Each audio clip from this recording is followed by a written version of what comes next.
explain our technical difficulties. Oh, we will definitely do that. I appreciate everybody being here. I'm David Oliver, President. And I wanted to start off with two things. One, we've had some technical difficulties. We apologize.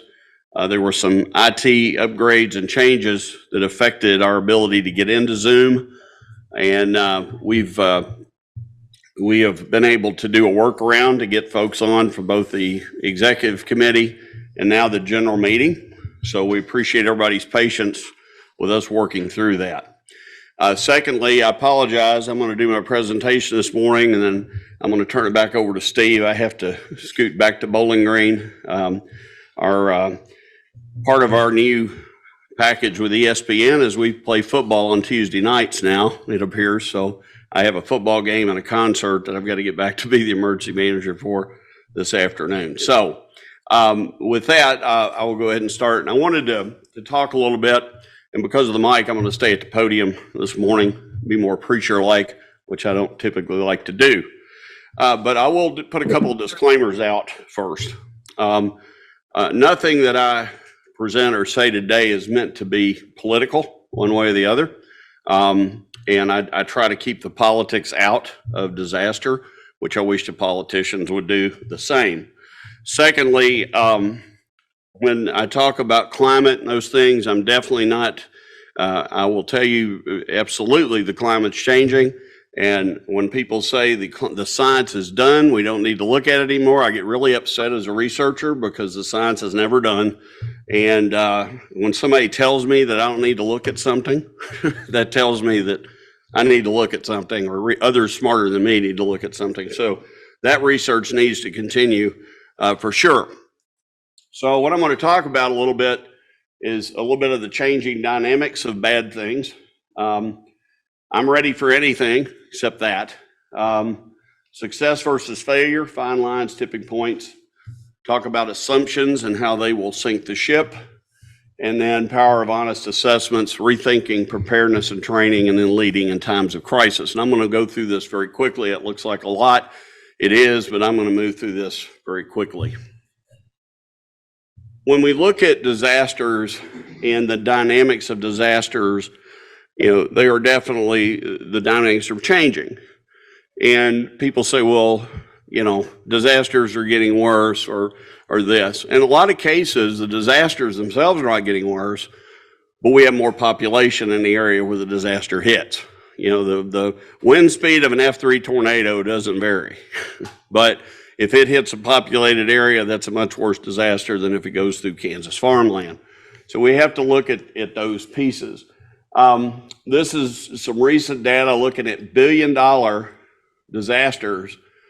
And when you look at, the median line, and then you start looking at the ones that have happened in the different years or across the top, part of it's obscured by us for us with Zoom, but you see they're getting higher. And a lot of people say, well, it's just, the disasters are worse. How many of you own a home? And have you owned it for a few years? What's the value of that home now versus what it was several years ago? So we have to look at, yeah, exactly. So we have to look at the context of this.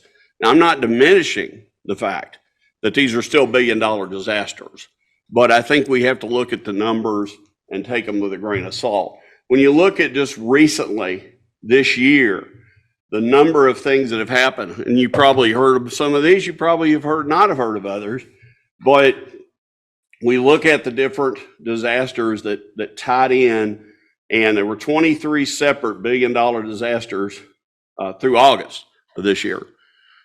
And again, going back to from the fires in Hawaii up through central and eastern tornadoes, hailstorms. I don't know how many of you heard about the Red Rock hailstorm north of Denver. Those of you that are music folks, Red Rock Entertainment Center north of Denver had 1.5 inches hail. And they had no warning. They had no system for that. Had over 110 injured, 7 hospitalized. 1.5 inches hail will kill you. And it's something that, again, these are things that we work a lot with our meteorology department on being able to do that situation support and look ahead to be able to tell people that. But these are the mainly natural disasters that have popped across. So a lot of us in the emergency management field, particularly when we're younger, we get all the training. We go through instant IS 100, 200, 700, 800. We sit through the classroom for 300, 400. We get that certificate that says we know instant command and we're ready. And then a pandemic hits. How many of you here were ready for the pandemic? Doc, you're well trained. No, nobody was ready for the pandemic. I remember in February of 20, these rumblings out of China about this. I remember walking into a basketball game, the president walked up and put his hand on my shoulder and he says, "Are you watching this virus thing over in China?" And I said, "Yeah, we're moving some of our students back that are on, we've already had several meetings." And he said, "Good." He said, "We need to keep track because this is going to amount to something." And it did. We shut down the world basically for a period of time. The one thing that concerns me about this is how am I supposed to know what to look for when these are all different depictions of the virus? They're colorful, but if I'm looking for that virus, like I'm going to be able to see it. Nobody could agree on what it really looked like, but these are all, artwork. But I thought it was interesting when I pulled it up and boom, they all hit the page and I was going, nobody could even agree on what this thing looks like. So one of those in Kentucky, though, we had over 1.7 million cases, and we killed over 18,000 people just in our state. So to say this is a disaster of epic proportion, I think everybody in here agrees with that, and none of us were ready. But what did we do? We adapted. We moved forward. And I really think that was one of the things that sure, we go back in hindsight's 2020 and we made mistakes. People made mistakes. The CDC made mistakes. I think the biggest thing that concerned me early on was getting 3 different updates in a day from the CDC on how to deal with this because they couldn't decide because it was a novel virus. But we have to be rational in what we look at. Just like 9/11, when they asked Rudy Giuliani, "Did you have a plan for this?" He said, "No, nobody had a plan for this." But he said, "We did have a plan for a plane crash, a building collapse, and a mass casualty incident." So you take those, you take your structure, and you respond. And that's what we have to do. And then you back that up with tornadoes for us. This is the West Kentucky tornado, Mayfield, Dawson Springs. This is the UK research facility in Princeton. My daughter's a professor there. She started as a professor at UK January 1 of 2020. And her job is to do outreach to producers. She's a beef cattle specialist. COVID hits. You can't do outreach. Now she could do Zoom, but she's got a lot of Amish clients. Can't do Zoom with the Amish. So a lot of standing apart and talking to people at their farms and adapting. And then turns around in December, her office was right in the middle of all that. They still haven't rebuilt. They're still talking about what to rebuild. They've got a temporary office space. She works out of her car, out of her home. But they adapted. And again, that research facility, aside from a few, there was one emeritus faculty agronomist who had been working on this research for 47 years on the same plot. The tornado took his topsoil. So that will set your research back real quick. We didn't, you can't plan for those things. We can plan for a tornado, but when you take a direct hit like Mayfield, Dawson Springs, those other areas, this was Bowling Green. This is Pierce Ford Tower, or high rise. That's a power flash from a substation. And then that other, you can see the funnel right behind Pierce Ford as it went around the campus. And the state just put in a roundabout and the tornado took it. I told the state highway director it was ingenious of him because it bypassed us and went right up. But the thing about this, we lost 16 people, which paled in comparison to West Kentucky. But of those 16 people, 11 came from 2 families. 1 totally wiped out and 5 in the other. And they were both immigrant families that had relocated to there. Very devastating. This is the recovery. I will point out this is the path. The fatalities, 11 happened right here in these two houses. And the others are scattered through there. But again, something that you try to work through. Recovery. The top right is the liquor store. It's just down from my office. In the morning after the tornado, there were probably 100 volunteers helping take the liquor off that off those shelves. And in the armloads, it was. We talk about these other disasters, talking about looting, and we had it. And we had people from Ohio, Indiana that came, and one group they caught was from Indiana, and they were taking washers and dryers out of houses that had been damaged. And they brought a trailer, U-Haul, from Indiana. And the police stopped them and said, "What do you think you're doing?" "Well, the church is going to replace it anyway." So they're in prison. So we tried to accommodate those as much as possible. When I got here to assess the damage, the Woodford Reserve was gone. They had left a couple of half pints early times, but again, that was my damage assessment. It's total loss at that point. But when I drove in that morning at 1:30, this was the street I normally take in where you see the power lines, and that's what I encountered. Of course, power's off in town, and I've been in emergency services for years. I'm used to driving in adverse conditions. But when you drive up and those high tension lines are a wall, it normally takes me 15 minutes to get to my office. It took me 45. The president's house is just down from my office. He walked to my office, he and his wife, with one of my students that lives on campus. They set the EOC up, had it operational. When I got there, I said, "Where's Dr. Gaboni?" He was in the car with one of our police officers doing a damage assessment. He was already out looking at what's there. He grew up in New Orleans with hurricanes, so he had a definite view. And I put Team Rubicon up here. I knew of them, but I really hadn't worked with them. Awesome group of people. They came in. We housed them in one of our dorms. We had a section empty, and they were there for about a month and a half doing heavy labor and work.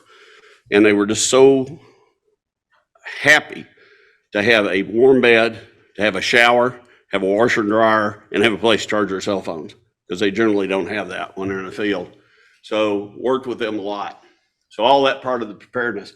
Then we moved to Eastern Kentucky, and we had these isolated heavy thunderstorms that dumped torrential rain in a mountainous region. So you're going to have floods, and we all know. And anybody that's ever lived through a flood or worked in the aftermath of a flood, if you haven't done that, you have no context to how desperate the situation is when you walk in and you've got a school gymnasium and that mud 6 inches deep.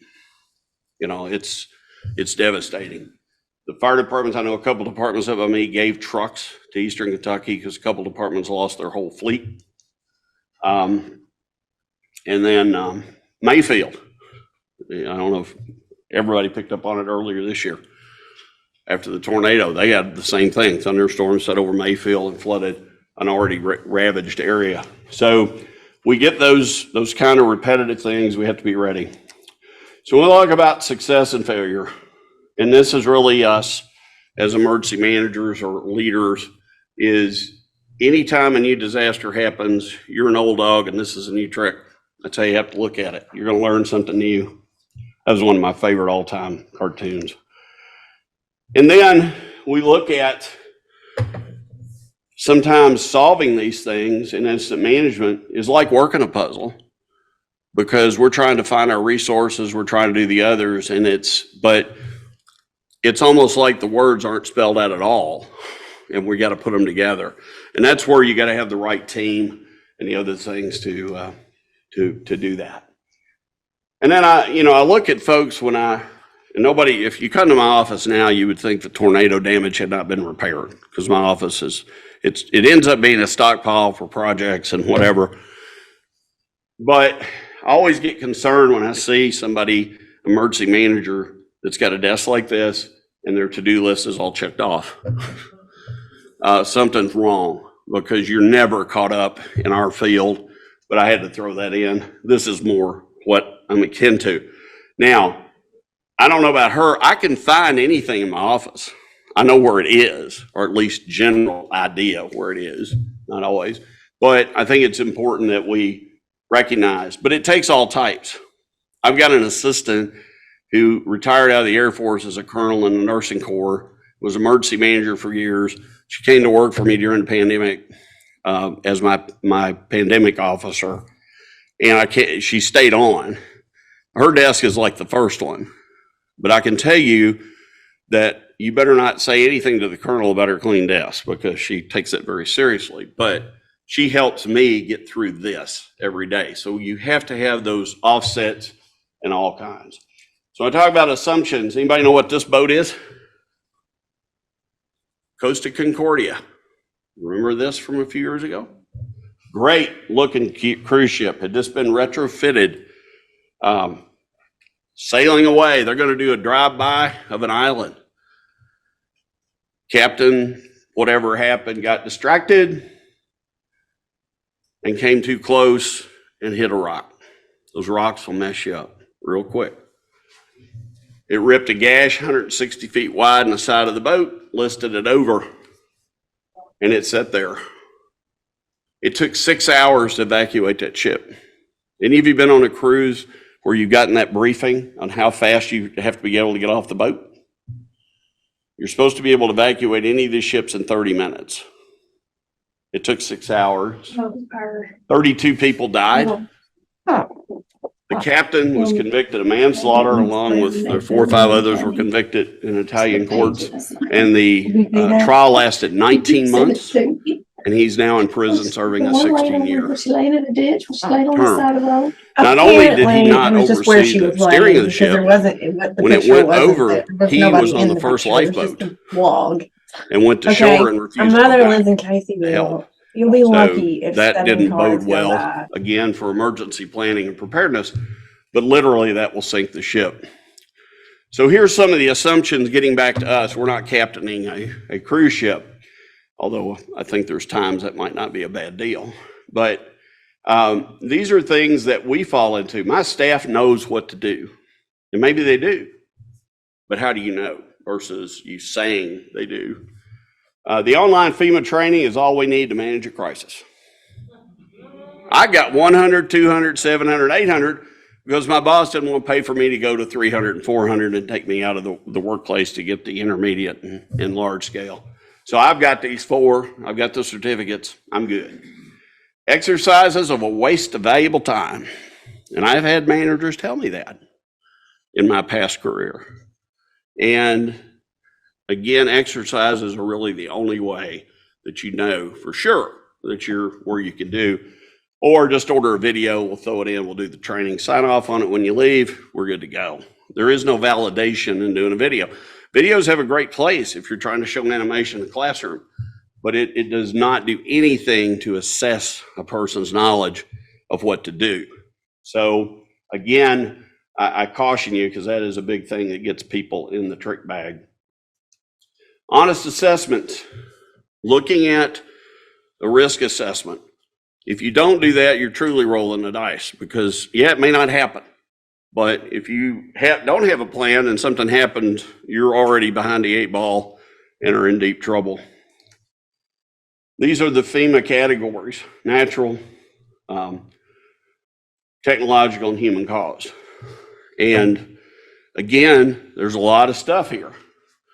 And I tell people to sit down, look at what can affect your organization, your group, and then prioritize those to start on. But you need to have a plan for any of them that could happen. But it may be you want to put your time on the ones that are more likely. We've been doing a project with Boys and Girls Clubs of America. We did their leadership group in May, and we took this list and I had them do this is actually their matrix, thyro matrix that gets into all these different impacts. And we spent about 4 hours with this. And I knew going in that active shooter was going to be number 1, because when we talked to people ahead of time about what kept them up at night, that was universal. And it's in the news today. And I bet if you go into most organizations, it's going to be up on that list.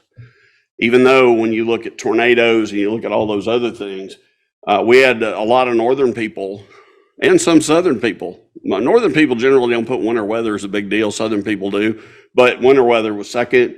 High winds, straight line winds. And this falls into missing or adopted children. I thought would be higher with them, but it's in the top because you look at the numbers, there's not a lot of variance when you get down there. But active shooter came in at a 5 and that.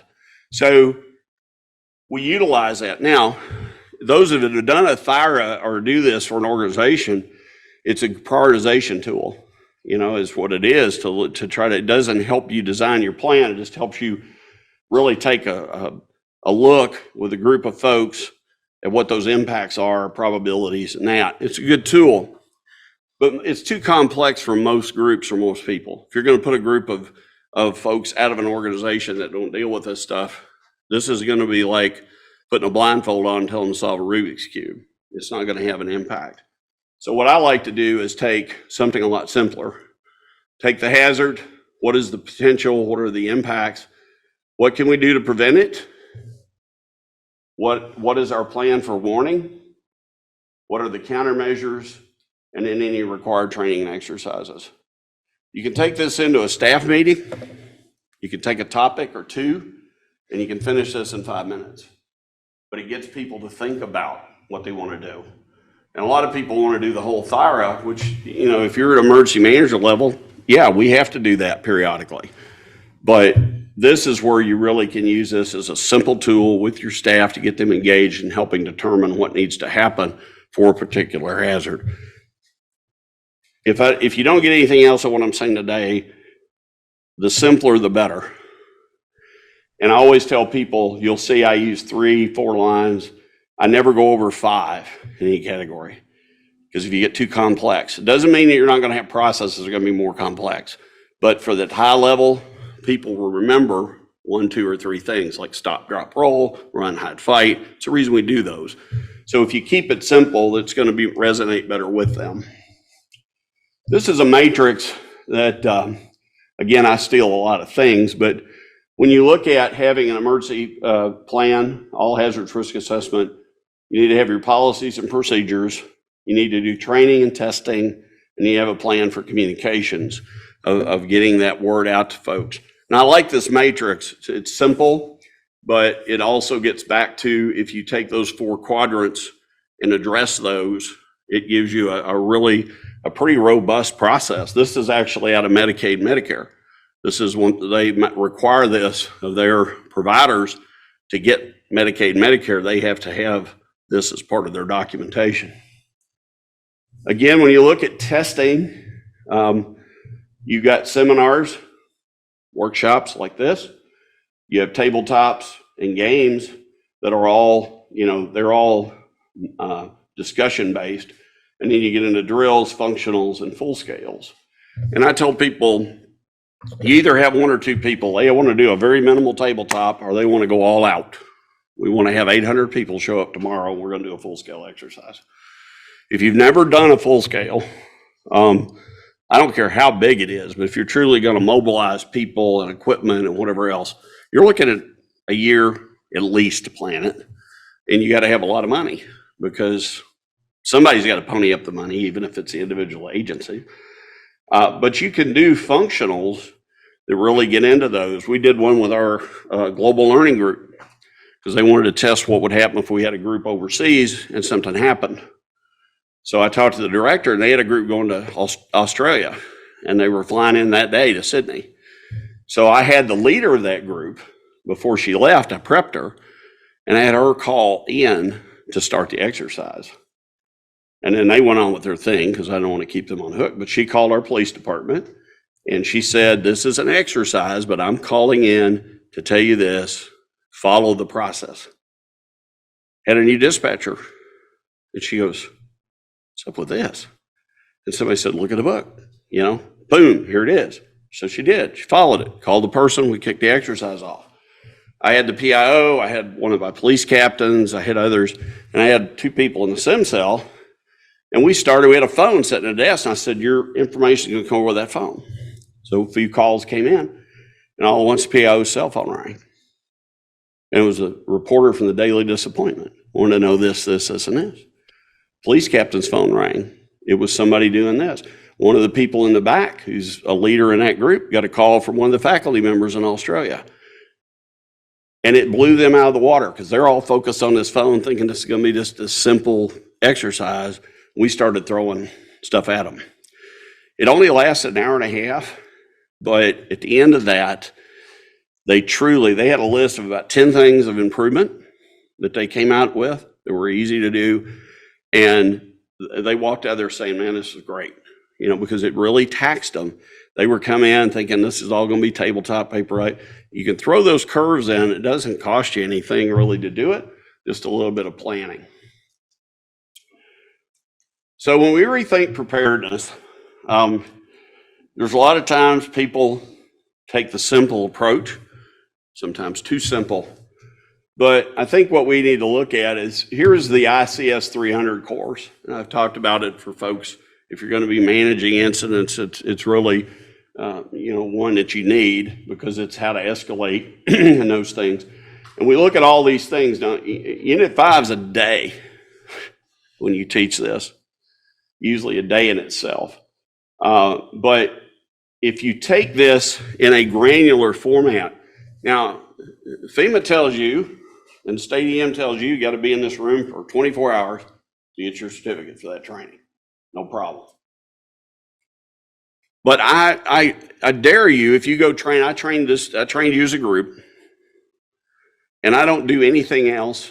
I've just wasted 3 days of my time, unless somebody's in the business, because you've got to come back. It's just like if you look at this on the standpoint of planning process, Unit 5, instant action plans. Let's go back, and I just want to talk about the instant action plan. And actually, I'm just going to go to the 214, which is the activity log that everybody has to fill out. And I tell people from a documentation standpoint, if you do nothing else and you get people to fill out their 214 with everything they do, and everybody does it, you got your documentation. You can back into all this other stuff if you have to. No FEMA folks here when I say that. But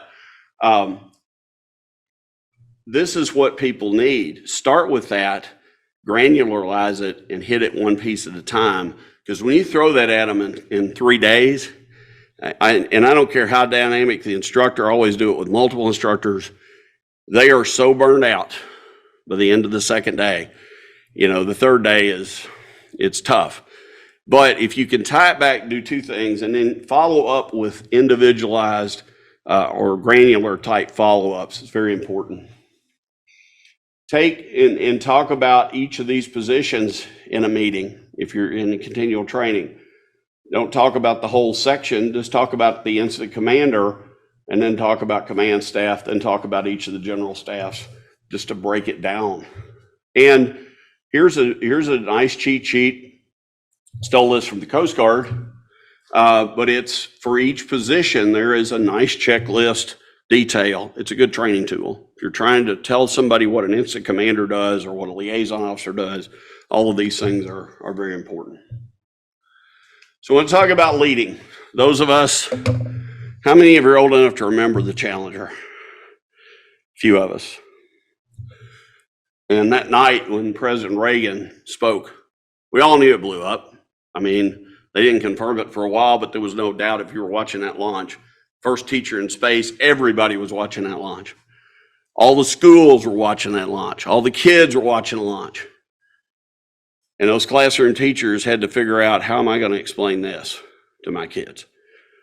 But when he came on that night and he gave that very eloquent speech, it set the tone going forward to help the world basically cope with what we were dealing with. Most people probably wouldn't recognize this. 1999 in Detroit. This is the Ford Rouge plant where the Mustang was developed. They still build cars there today. Left is their powerhouse. It was an older powerhouse. It was unique because their boilers could burn coal dust, fuel oil, or natural gas. 3 tri-fuel boilers.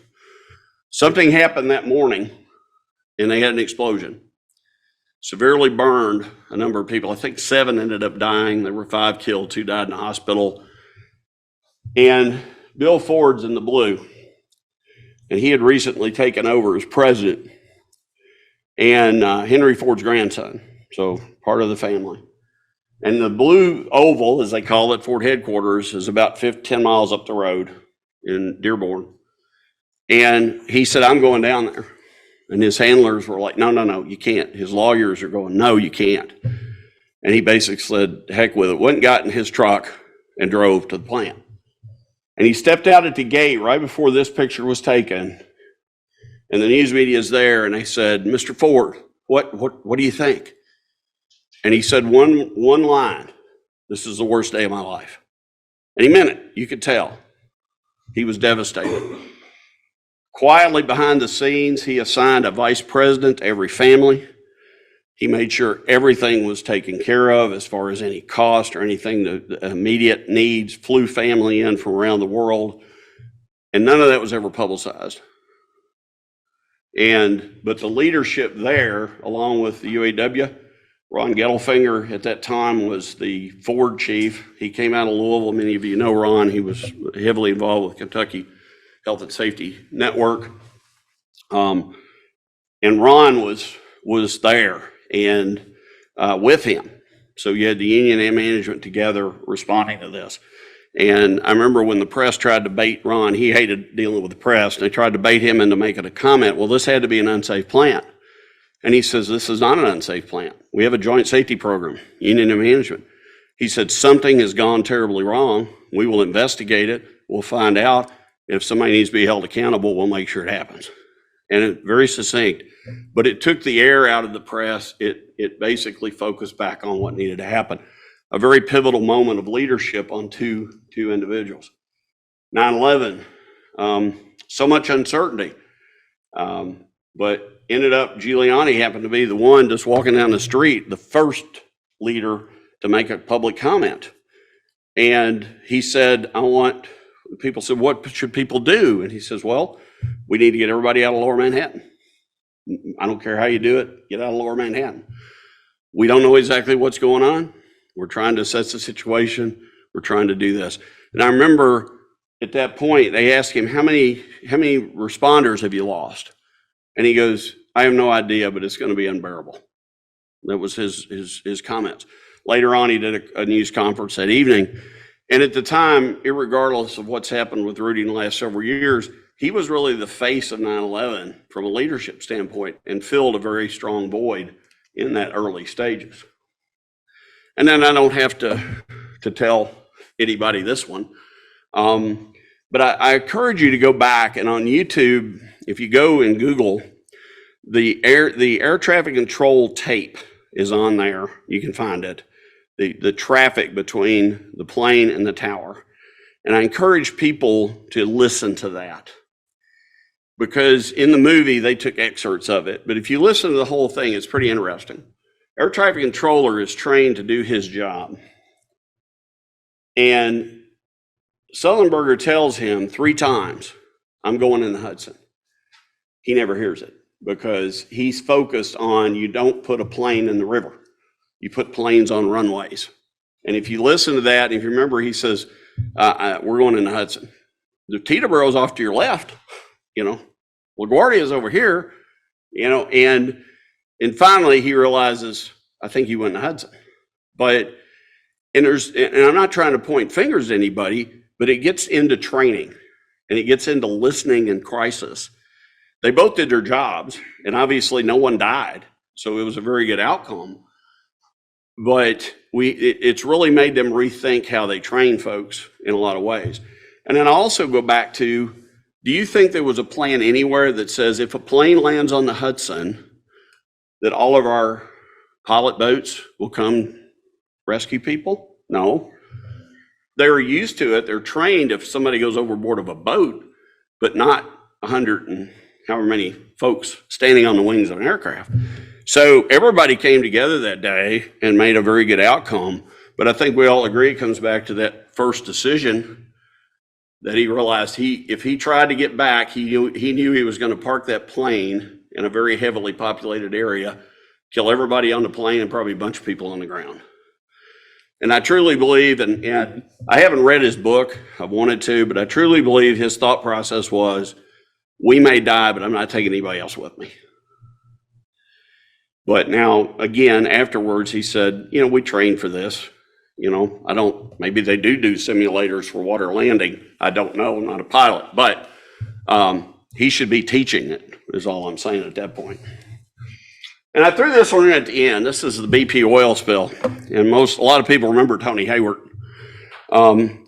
He tried to be personable and he tried to be compassionate, but it just wasn't in his soul.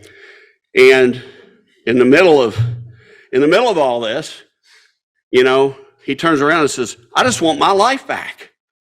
Now, you just dumped billions of gallons of oil and it's still being dumped and you have no way of shutting it off and you're worried about your life? Yeah, total PR disaster.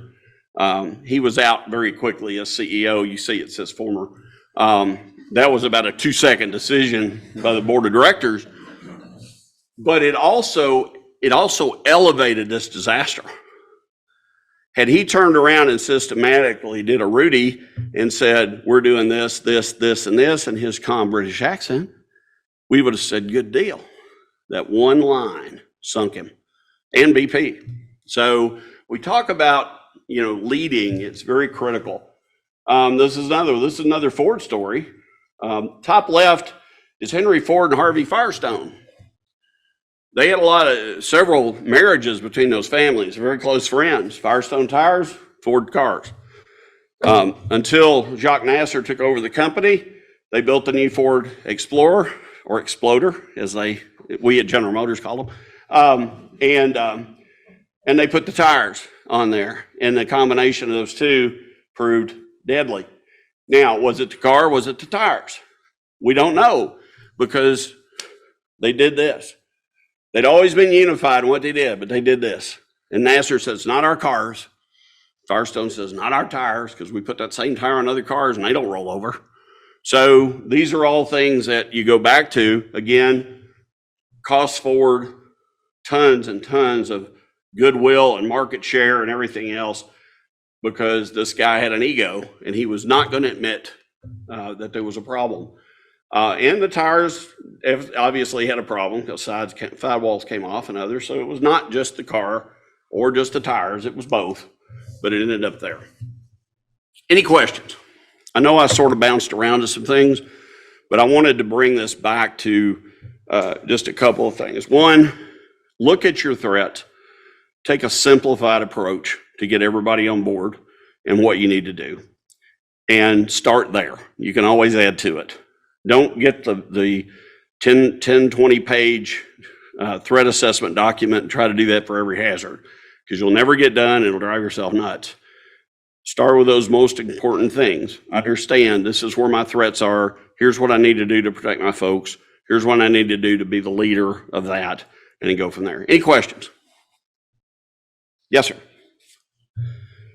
I'm the former emergency manager for Louisville and Jefferson County. You had talked about some of the FEMA training programs. FEMA has posted this morning FEMA guidance, and it's 1821. If you're interested, when you get done, take a note of that. Yep. FEMA has a program called Community Specific Integrated Emergency Management Courses.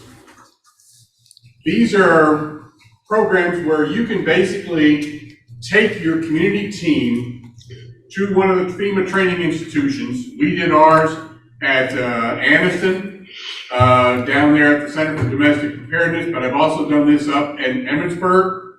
And they will work with you to design the whole situation, a whole exercise package. We did this before September the 11th. I did a community-specific integrated emergency management thing, and I took police, fire, EMS, government officials, federal government officials, all kinds of folks down there to simulate a potential terrorist event in Louisville, because we were creating this new Thunder Over Louisville program. And we wanted to basically work through a package to try to think outside the box, what could be the potential threats, consequences, and to get people to work and talk together and to plan together. That group has continued. We call it our crisis management group. But when you stop and think about some of the things that are coming, for example, I could think for right now, if I were in the Hardin County, Elizabethtown area, where we're about to build all kinds of electric vehicle battery plants down there. Have you seen any pictures of Tesla electric batteries that are on fire? Yes. If I were in Elizabethtown and I were about to build a whole industry around new technology, lithium technology, electric vehicle batteries, I think I'd take all of my partners with me. I'd do one of these integrated emergency management courses. Yep. And I'd create the scenarios and I'd work through the situation.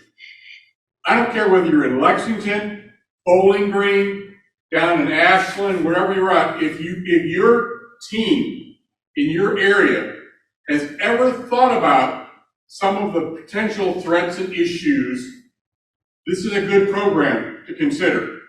And you can take your team, and FEMA pays for your travel. They pay, they won't take like private ambulance service. AMR is going to have to kick in its own, but all of your government-related partners, they'll pay for your travel, they'll pay for your housing, they'll pay for your meals, and they'll pay for the education. And they'll run a hell of an exercise. And you'll finish it with an integrated exercise, a tabletop or real-time exercise. And what's cool is if they've got another group going, let's say they've got a group of emergency managers that are in a parallel class at the same time, they'll sometimes bring the two groups together, integrate the exercises so you can do a joint exercise. These are great programs, guys. So think about it, look at it, go on the FEMA website, check out 1821, because what they're doing is they're looking now at FY 2025, which is the period from October 24 through September 25. They are trying to identify communities that are interested in doing this kind of a program, give them information about what they need to do to apply, and get an application in the process. Clock is ticking. Yep. Deadline's December 11th. I really appreciate that. Excellent program. They also have, for individuals in the area, they have the accelerated instant command class for EOCs. They teach down at Texas A&M. And as he pointed out, they teach these integrated courses around. You can also get field courses through FEMA, working through the state EM folks. And there's groups. We're doing one in February on crowd management for events. So there's a lot of different things that are available out there. I really appreciate that for sure. Steve, you had I think Dick covered it. Yep. Talking about multiple incident command. And Yep. how you address, especially when you have someone come on site that you weren't expecting and says, I'm in control. Yeah, that's where you got to have that stuff sort of worked out ahead of time. But having a command system set up, because it's like Field of Dreams. If you build it, they will come. If you don't, they'll set up their own. So it's one of those that I'm a firm believer in that with instant command as well. Any other questions? And I'm always available. Feel free to email me if there's anything we can do. And again, all the resources, FEMA's got a lot of really good resources out there. And I wasn't trying to take a shot at their training. It's very good. But if you could take that training and then go down and do the integrated exercise he's talking about, it's going to solidify the deal. It's going to bring it all together for you. And I think those are very important things. Again, thank you. Thanks, Steve.